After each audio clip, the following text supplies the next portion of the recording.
my goal is to destroy the New York Times and CNN. I always thought that we could be their friends, and not just them or New York, that they would take our criticism and our acting as their checks and balances, the fifth estate on the fourth estate, and that they would correct themselves, that they would become better citizens. They've chosen not to go that route, and I really believe, and I'm committed to, the destruction of the old media guard. And it's a very good business model. But I believe that from that something better will come, because nothing could be better than a group of people that collectively sneer, think that it's an obvious joke that when people want to have redress for their grievances, that they're called teabaggers and everybody has a great laugh at it. That we have to defend ourselves for having this conversation is despicable.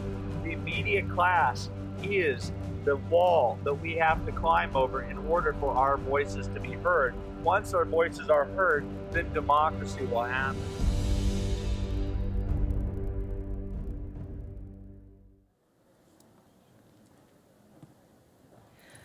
Ladies and gentlemen, time for Reining in a Lawless President, Obamnesty, and Other Pen and Phone Affronts, moderated by Kelly Riddell.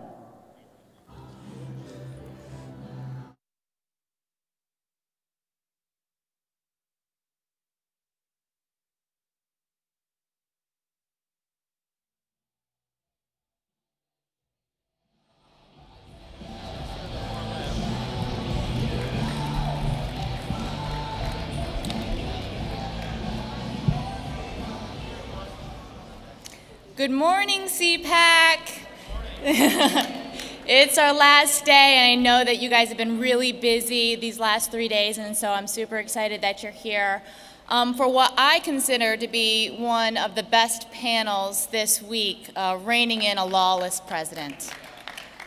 I mean, under President Obama, we have seen numerous executive actions, the suppression of separation of powers, and the trampling of the Constitution.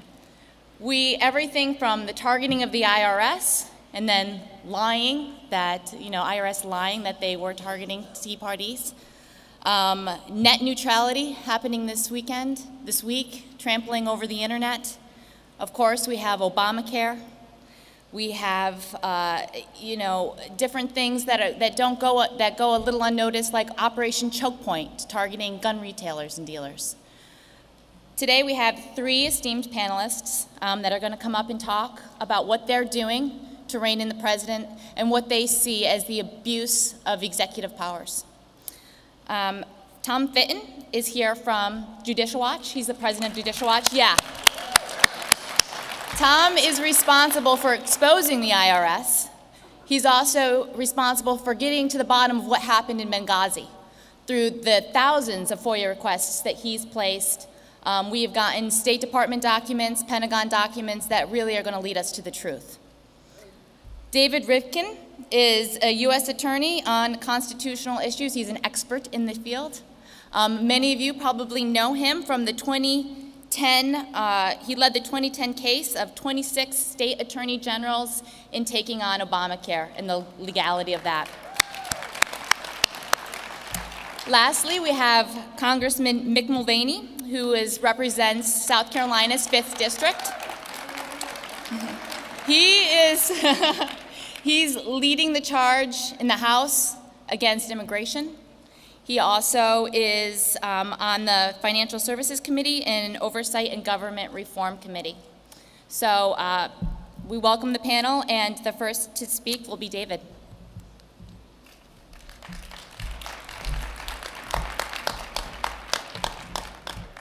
Very good to be with you this morning. Let me begin by saying that the United States Constitution is a remarkable, even a wondrous document, combining the virtue of robust democratic governance with vigorous protections for individual liberty. Individual liberty, of course, as we all know, is buttressed by constitutional provisions that entirely remove some issues from the political process, thereby protecting individuals from the tyranny of a majority. These provisions can be found in the Bill of Rights. Indeed, most people, when they think about anti-majoritarian provisions, in the Constitution, thinking about the Bill of Rights. Exclusively so. However, if you ask the framers, as important as the Bill of Rights is, they viewed it as a secondary means of protecting individual liberty. James Madison even called the Bill of Rights a parchment barrier. The primary means of protecting individual liberty is the Constitution's overarching architecture of separation of powers. The separation of powers exists at the horizontal level, limiting the power that each of the three branches of the federal government, Congress, the executive, and judiciary can exercise, and providing each branch with the means to protect its constitutional turf against invasion by the coordinate branch. The framers done that because they felt it was not important just to delineate the limitations, but appreciating human nature, it was important to give each branch checks and balances that would enable them to defend it. Separation of powers also exists at the vertical level, assigning the federal government, primarily Congress, only limited enumerated powers and entrusting the rest of governmental authority to the states. As you probably know, the vertical separation of powers is also called federalism. So both vertical and horizontal separation of powers operate to protect democracy, ensure accountability, and foster individual liberty.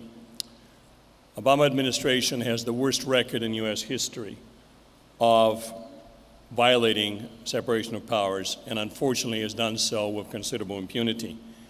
In numerous occasions, it has aggrandized presidential power at the expense of Congress by writing Obamacare, Controlled Substances Act, Immigration and Nationality Act, and numerous other statutes. In effect, it acted as a one-man legislative body. The administration also sought to deny to Congress an opportunity to exercise in a meaningful fashion the core congressional power, the power of a purse.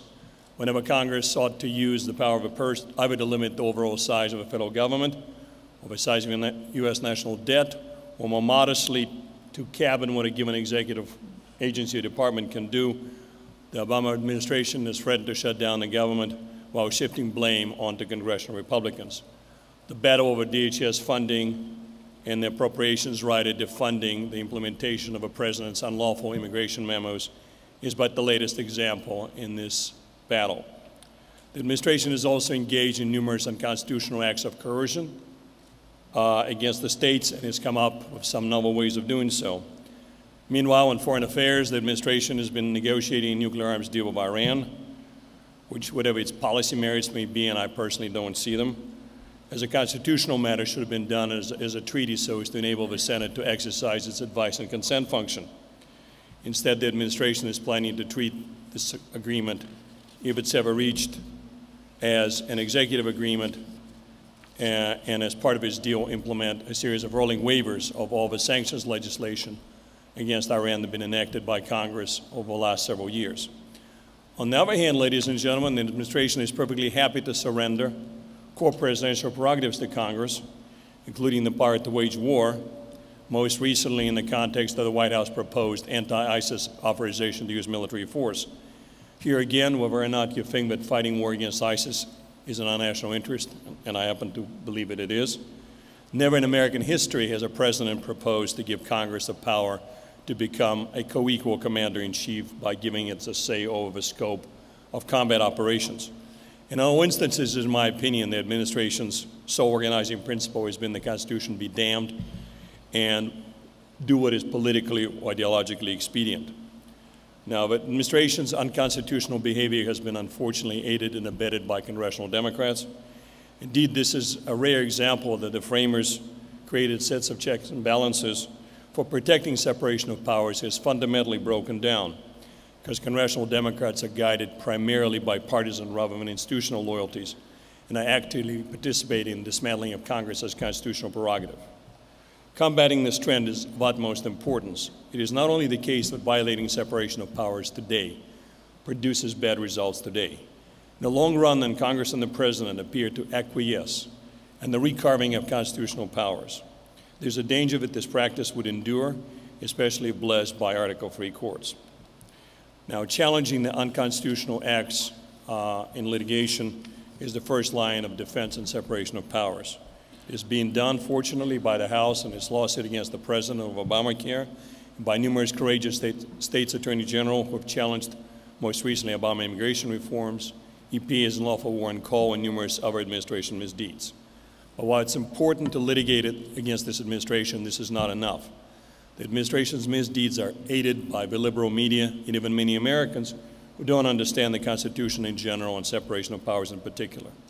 So I would urge all conservative activists to engage in active defense of the Constitution at all levels, local, regional, and national.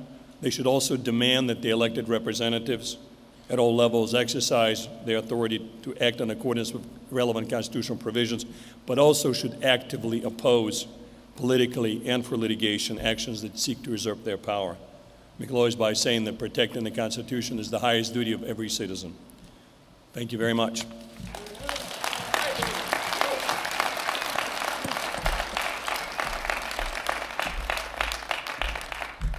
Thank you, everybody, for coming out this morning.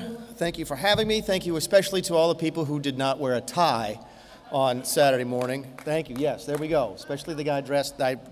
Listen, they've asked me to talk a little bit about what it's like to deal with an executive who overreaches his authority as a member of the legislative branch. We've learned some very valuable and some very difficult lessons in the last 4 years regarding a president who wants to overreach his authority, and that is that the tools that are given to the legislature are not very many, and the ones that we have are worthless if we will not use them. For the past 4 years, I was elected in 2010, I started in 2011. For the first 4 years that I was here, I learned that the power of the purse, which I had always thought growing up belonged solely to the House. It doesn't. It's shared by the House and the Senate. The House has to start using the power of the purse, but any spending bill has to be approved by the Senate. The power of the purse was completely ignored. And one of the things that I learned about the check that the legislative branch has on the executive branch is that it is completely worthless if one of the houses in the legislature have no interest in being that check. And for the first 4 years that I was here, we had a Democratic-controlled Senate that had no interest at all in being a check against the president. Think about what that means for a second. If you have a president who is willing to overstep his authority, yet you have at least one house in the legislative branch that doesn't want to check that authority, you virtually have no check against the president. And that's what we've lived with for the last 4 years. Every time the House tried to use the power of the purse, the Senate would throw their hands up and say, we actually like what the president has done. Thanks, but no thanks. And that's how we trained Barack Obama to function over the course of the last 4 years. I was very hopeful, as I know many of you were, after the outcome of the 2014 general election, that would change immediately. It has not. I learned that the hard way in just the last couple of weeks. One of the things we've been dealing with since after the election was the president's executive amnesty. Technically, it wasn't his executive order, it was Jay Johnson, the head of the Department of Homeland Security, but we call it the executive amnesty because it came from the executive branch. The House did its job and passed a bill that actually had language that I wrote along with Robert Adderholt from Alabama that would attach to the Department of Homeland Security funding and say, everything else in the law notwithstanding, the president doesn't have the right to use any money to fund his executive amnesty. We passed that, we sent it to the Senate. The Senate has yet to debate that bill. I've learned a lot about the Senate filibuster in the last couple of weeks. By the way, the Senate filibuster is not in the Constitution. It's not even as old as the Senate itself. It has changed many times, most recently in the 1970s, and obviously Harry Reid changed it just a couple years ago. It is not constitutional. It is a rule of the Senate. But it was used to essentially kill what the House did. 7 Democrat senators, the materials that you'll get from me, by the way, after this is over, you get a brief history of the filibuster, how you can change it, and you also get a list of the 7 Democrat senators who told their voters they did not like what the president did, yet they still voted to filibuster, just beginning debate on what the House sent over.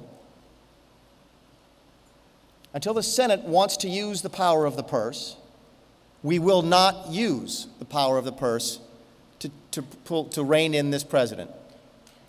I had a joint press conference the other day, House and the Senate, and somebody asked me, they said, Mr. Mulvaney, what do you think we should do to fix this? I said, I think you should get rid of the filibuster rules. And to those who are institutionalists and very concerned about protecting the rights of the minority, I believe in that. I believe you can do two things very simply to change the filibuster rules. Number one, actually make them speak. Right now, you can do a filibuster by simply signing your name. If you really are passionate enough about allowing the president's executive amnesty, get up and talk about it for 24 hours or so. Do what Rand Paul did about drones on amnesty. And secondly, don't allow people to filibuster the beginning of debate. We did not start debate on the president's executive amnesty in the Senate because they were allowed to filibuster that. That's the good news. The good news is that this idea is getting some attention. The bad news is that there were only 2 senators who were willing to filibuster against a clean DHS bill last week, Senator Sessions and Senator Isaacson. When I was at that joint presser and I got up and said the Senate needs to change its rules, a very high-ranking conservative senator got up right after me and said that is never, ever going to happen. He's speaking later here this week. You can ask him about it. Until conservatives in the Senate are willing to change the rules, it's not going to change. If the Democrats in the Senate are willing to use a Senate rule to undermine the Constitution, then conservatives in the Senate need to change that rule. And until we do, and until conservatives in the Senate are willing to put the Constitution above a Senate rule, we will never, ever be able to use the power of the purse or any other check that we have against this president. And that has been a fairly hard lesson to learn over the last couple of years. Thanks again very much for having me.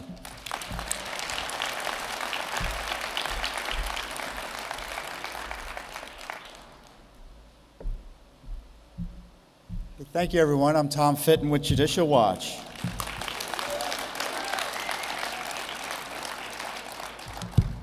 Well, Barack Obama, as we've heard, is undermining the U.S. Constitution and turning it into what the Founding Fathers feared most, a mere parchment barrier, which is now being ripped to shreds by a power-hungry chief executive, what they refer to as a monarchist.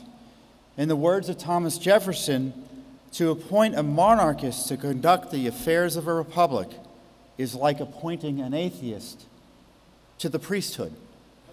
Now, listen, to quote Hillary Clinton, as far as I know, the president is a Christian. I didn't mean to say or imply anything else.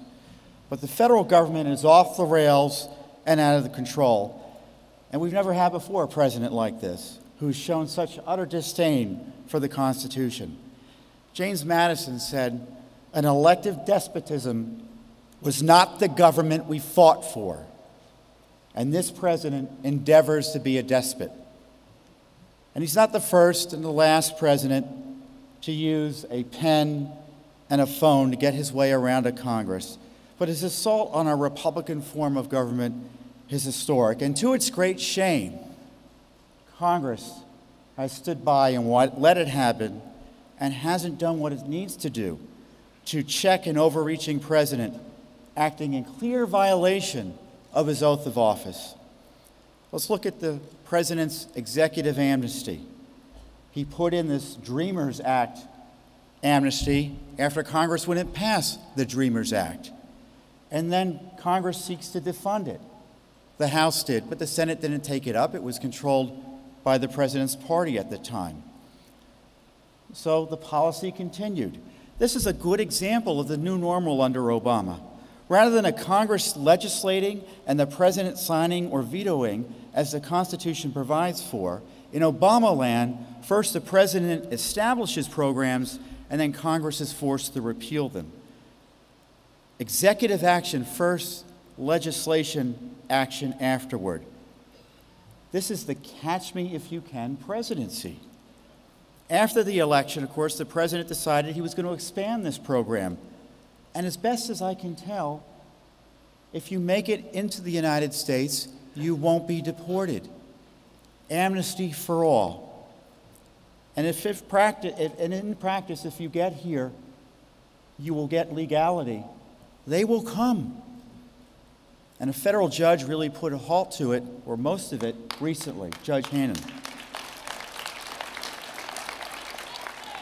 You know, and many in Washington have grown accustomed to this administration's refusal to uphold the laws. And we're told, well, that's just the way it is. Don't worry about it. I have to say, Judge Hannon was willing to do the brave work of upholding the rule of law. Now the ball is in Congress's court. Any member of Congress who funds Obama's lawlessness is complicit in it. Congress has a positive moral obligation to cut off funds for the president's outlaw immigration policies. Anything short of a funding cutoff may make the Washington establishment happy, but it is an affront to the voters who know better. Approving tax money for illegal amnesty and Obama's abuse of power while saying you're against it sounds like a Gruber talking point. That the idea of funding Obama's amnesty is even being broached makes Republicans' fulminations against Obama's unconstitutional actions seem like a joke. Obama can't even be bothered to follow his own Obamacare law. As best as I can tell, 24 times he's changed or amended it. To paraphrase Ulysses Grant, the best way to ensure the repeal of a bad law is to enforce it vigorously. Obama understands that, but he doesn't go to Congress to get it fixed. And the federal courts have reined him in there as well. In looking at this craziness where he's giving tax subsidies to states, citizens in states that can't get them, a court said, that position leads us down a path towards Alice's Wonderland, where up is down and down is up and words mean anything. Well, they don't, especially to those of us who follow the U.S. Constitution. Now, Judicial Watch has a way forward. You want to rein in Obama's lawlessness? File 3,000 Freedom of Information Act requests with the Obama administration. Go to court nearly 200 times to get access to information that Congress and the media are either uninterested in or unwilling to get access to. Between just Benghazi and the IRS, little old Judicial Watch has done more to expose key facts in those scandals, scandals of a nature, by the way, that might have caused previous presidents to resign or be removed from office.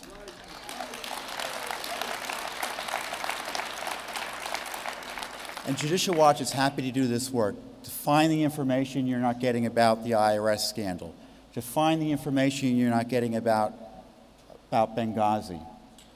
But it's wonderful we're able to do that work, but isn't it outrageous? Why are we the only ones doing it?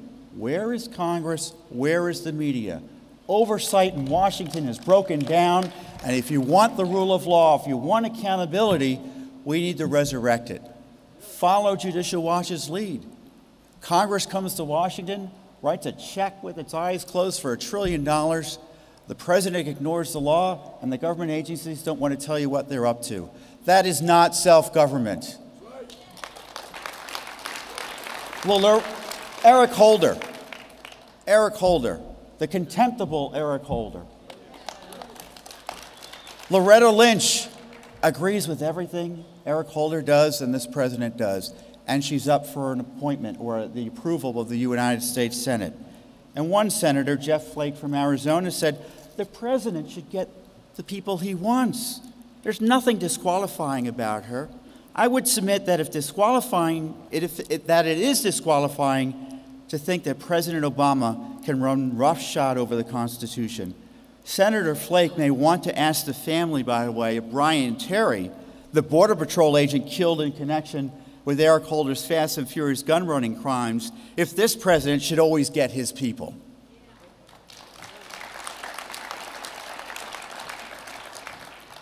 Now, I'm going to close this initial report with a quote from Dietrich Bonhoeffer. And he was the German hero who, at great risk and deadly risk to himself and his family, fought against Hitler.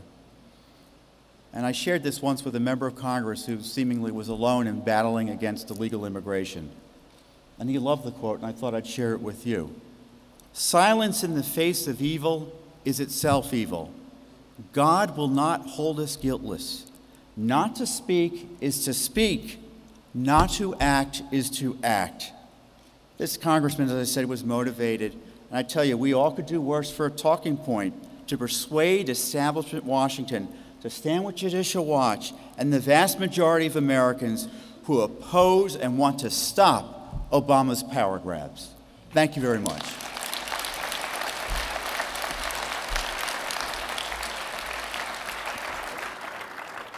Okay, so we're going to start with the Q&A part of the session, and I'd like to start on the topic of immigration because I've got 3 separate questions for all 3 of the experts here on the panel.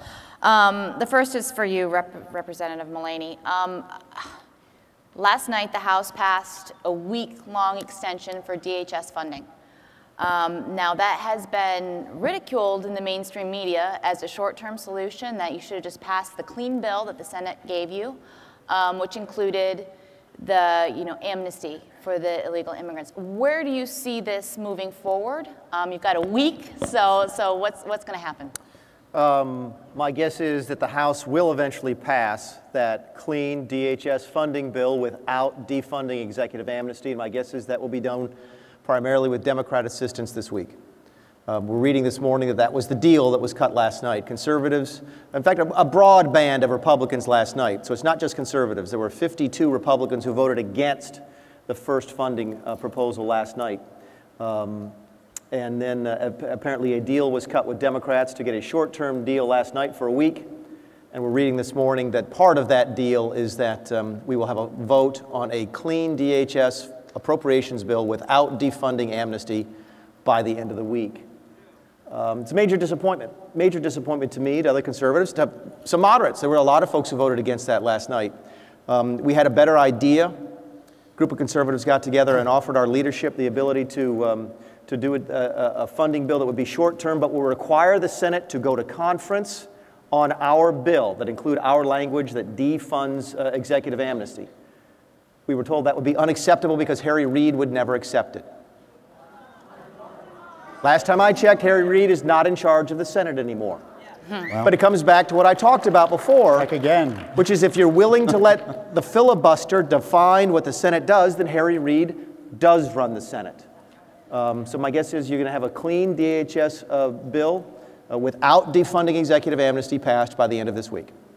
So that leads us to the courts, and David, that's where you're an expert. Judge Hannon passed a ruling, basically, putting a stay on the amnesty program. Do you think that his ruling is going to hold up, and kind of what are the next steps? Is it a solid ruling? Yes, Kelly, I think his ruling would hold up. The government is going to ask the Fifth Circuit to stay his PI, preliminary injunction. I don't think it's going to work. I think the Fifth Circuit is going to uphold the preliminary injunction. It's going to go to the Supreme Court, and I believe actually there will be a 5-4 decision upholding it as well. That's the good news. The bad news is there are a number of other things that the Obama administration can do to get around it. Remember, the ruling is excellent, but it deals with a narrow question whether or not the way in which the administration unfolded the amnesty through those so-called immigration memos complies with something called Administrative Procedures Act, which is a name implies a procedural statute.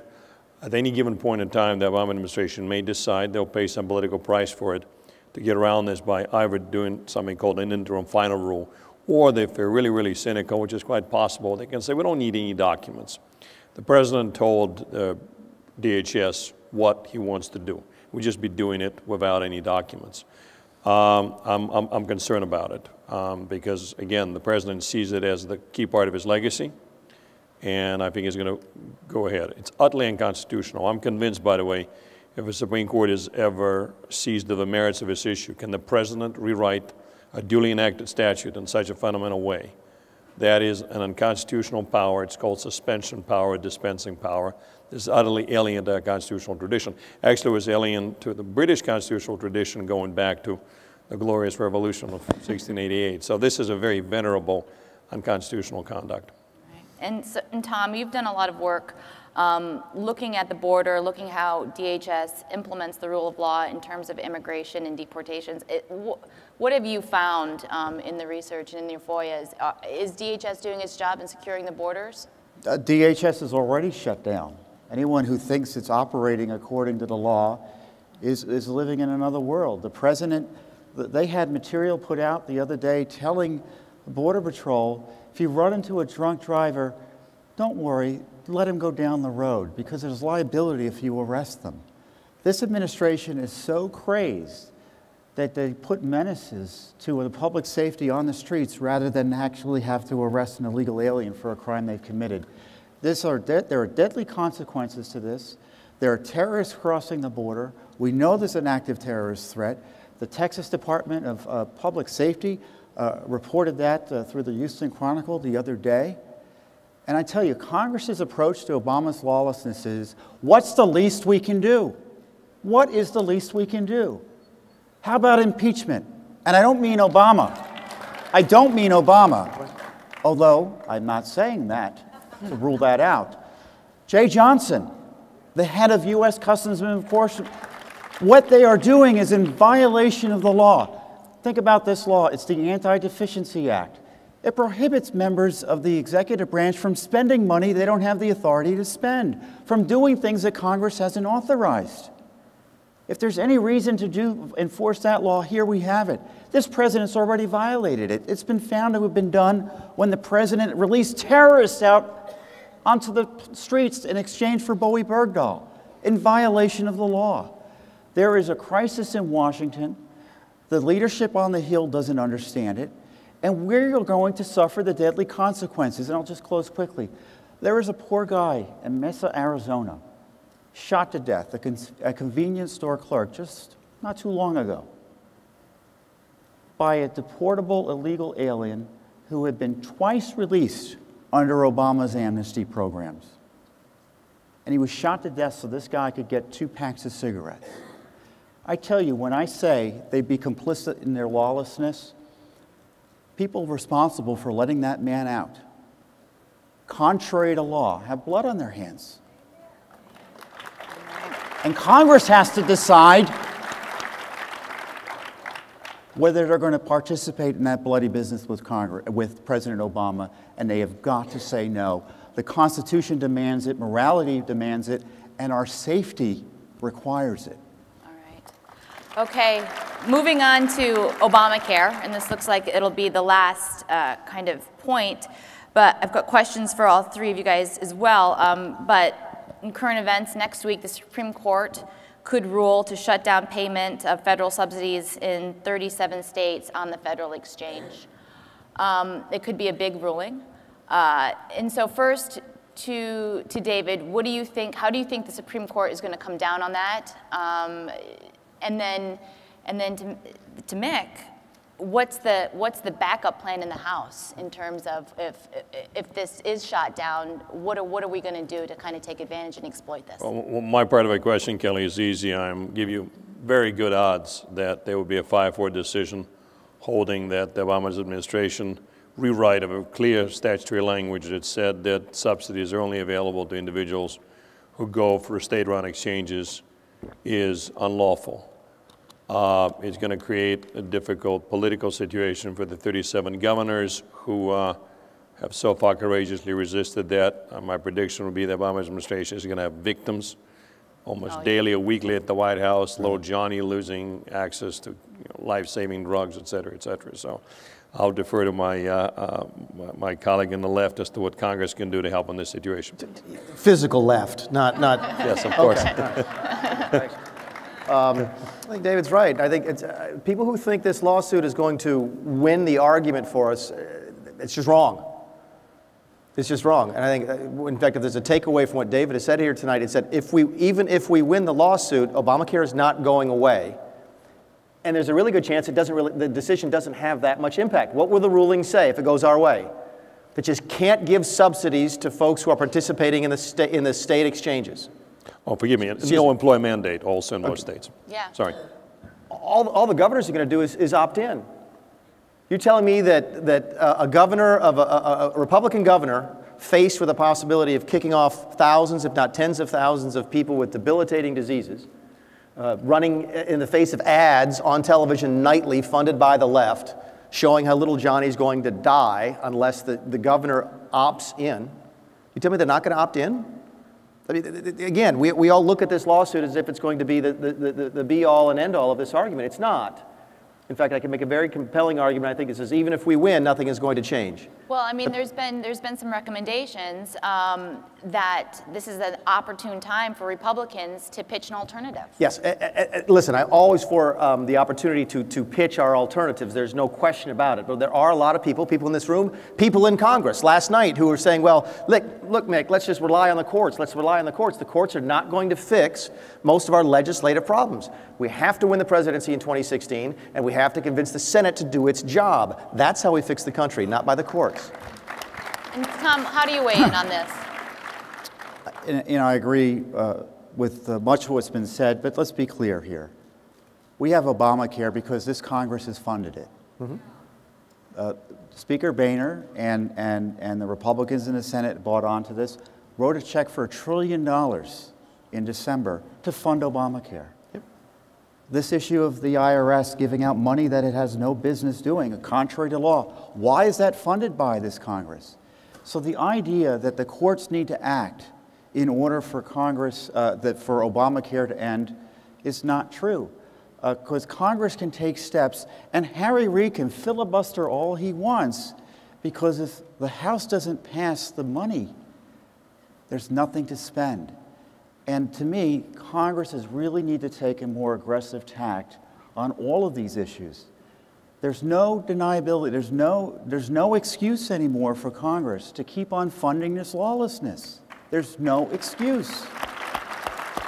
So and the courts will only do so much, and they may decimate Obamacare. I think this ruling would essentially give Democrats what is there to defend anymore after this ruling and give them an out to vote against it. But in the meantime, why is the IRS being allowed, in addition to suppressing our First Amendment rights and trying to put those of us in jail who working with the Justice Department who oppose President Obama's policy, why is the IRS allowed to continue to spend money illegally by this Congress, by this Republican Congress controlled by supposedly the opposition to the president? Well, thank you guys. This wraps up our panel. I thank everyone for attending, and I thank our panelists. Thanks, Kelly. Hey, thank you, Kelly. Thank you. Thank you, David. I think you're right. I think it's the biggest risk that we run. Agreed. Thanks, guys. Thank you.